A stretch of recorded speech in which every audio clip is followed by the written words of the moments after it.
경업금지 가처분 신청 같은 경우에는 보존의 필요성이 매우 중요한 요소다 보니까 이제 소장에서 같이 진행을 하는 거는 저희는 사실 권장드리고 있지는 않거든요.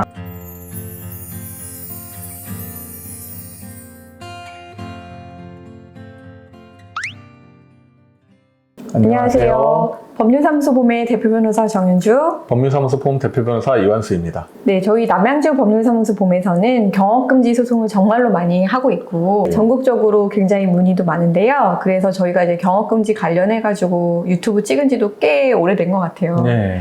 웬만한 얘기들은 다 했는데 또 많이 궁금해하시는 것들 중에서 최근에 경업금지 가처분 신청서를 받았는데 비슷한 시기에 손해배상과 경업금지 가처분 신청서에 있는 그 영업 폐지를 구하는 소장을 또 받으신 거예요. 그렇죠. 그러니까 보통은 경업금지 가처분 신청서를 받고 손해배상금 얼마를 지급해라 뭐 이런 식으로 이렇게 소장이 날라오는데 그게 아니라 소장에 보니까 경업금지 가처분 신청서에 있는 청구 취지랑 똑같은, 그러니까 신청 취지랑 똑같은 내용이 그대로 소장에도 있는 거죠. 그러니까 영업금지를 구하는 신청을 2번 받으신 거예요.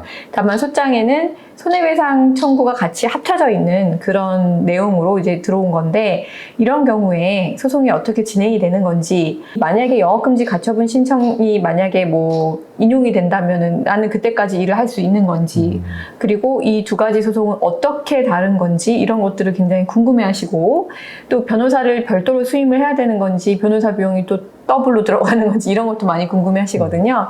오늘 이 부분에 대해서 한번 설명을 좀 드려보겠습니다. 자, 일단 첫 번째로, 자, 이렇게 경업금지 가처분 신청을 받고 얼마 지나지 않아서 손해배상 청구랑 영업금지 가처분 신청의 신청 취지랑 똑같은 내용의 청구 취지가 기재된 소장을 같이 받는 경우에 이 2가지 소송의 진행 과정이 어떻게 다른지가 궁금하거든요. 먼저 이제 가처분이라고 하잖아요. 네네. 가처분의 경우에는 거짓 가짜 혹은 임시 가짜를 써서 이제 임시로 하는 처분이에요, 소위. 그래서 임시로 이런 상태를 만들어 달라라는 식의 이제 신청하는 것들이 이제 가처분입니다. 그래서 이런 것들을 통틀어서 보전 처분이라고 하고요. 네. 이거는 한마디로 어떤 상태를 일시적으로 만들어 놓기 위한 그런 절차예요. 그리고 고난 소송은 내용이 똑같던 다르건 상관없이 이러한 상태를 최종적으로 만들어내는 확인을 받는 절차입니다.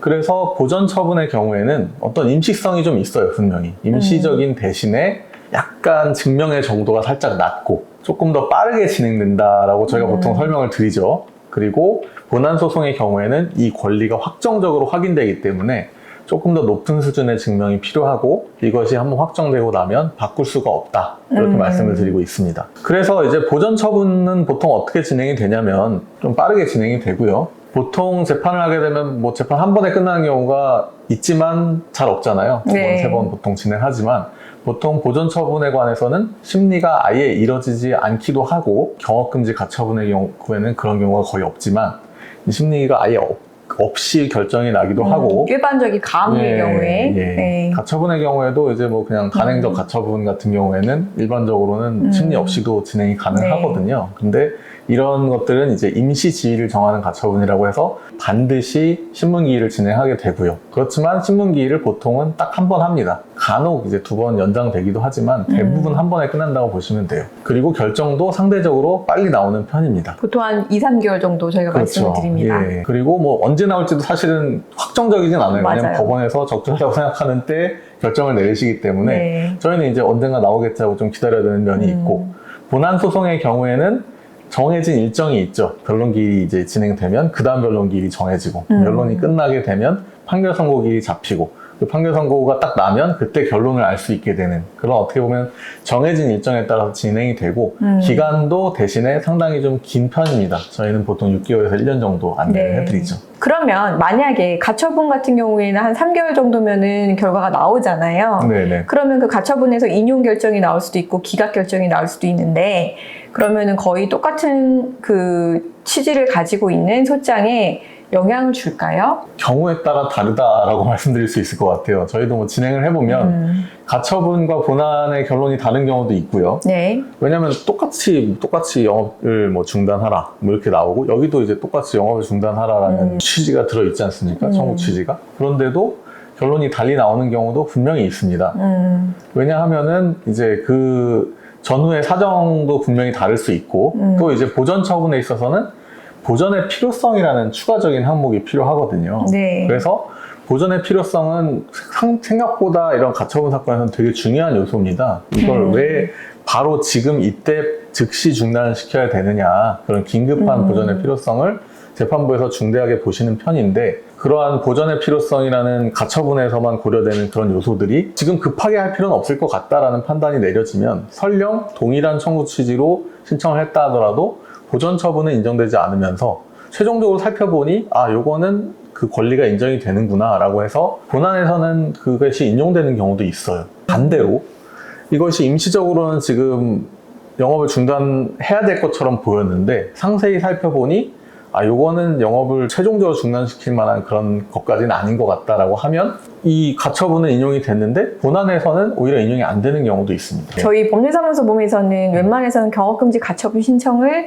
먼저 진행하고 거의 심리 종결일 즈음에 소장을 넣고 있는데요. 예. 뭐 특별한 이유가 있을까요?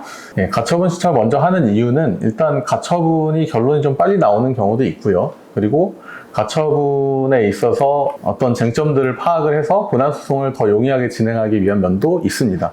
그리고 또 하나는 이제 본안소송을 먼저 진행할 때 보통의 경우에는 이제 본안소송에서는 가처분에서 할 수 없는 금전 청구가 포함되어 있게 마련인데 재판부에서 간혹 이런 금전 청구가 포함되어 있는 본안소송이 진행되고 있는 상황이라면 가처분에서 중요하게 보는 요소 중에 하나인 긴급한 보전의 필요성 판단에 영향을 줄 여지가 있습니다. 예를 들면 재판부에 따라서는 이거 지금 금전 청구를 미리 하고 있다면 이 보전을 지금 긴급하게 영업을 중단시키지 말고 나중에 이제 그 손해를 입증해서 손해배상을 형태로 받아가는 것이 좋지 않겠냐, 이런 식으로 보전의 필요성을 부인하시는 경우가 있어요. 그러다 보니까 저희는 보통은 가처분을 진행하면서 보전의 필요성을 굉장히 최대한 강조를 해서 진행을 하고, 다만 이러한 것들이 신문이 진행되고 나면 이러한 금전적인 배상을 청구하는 본안소송을 제기하는 식으로 저희가 진행을 하고 있는 것입니다.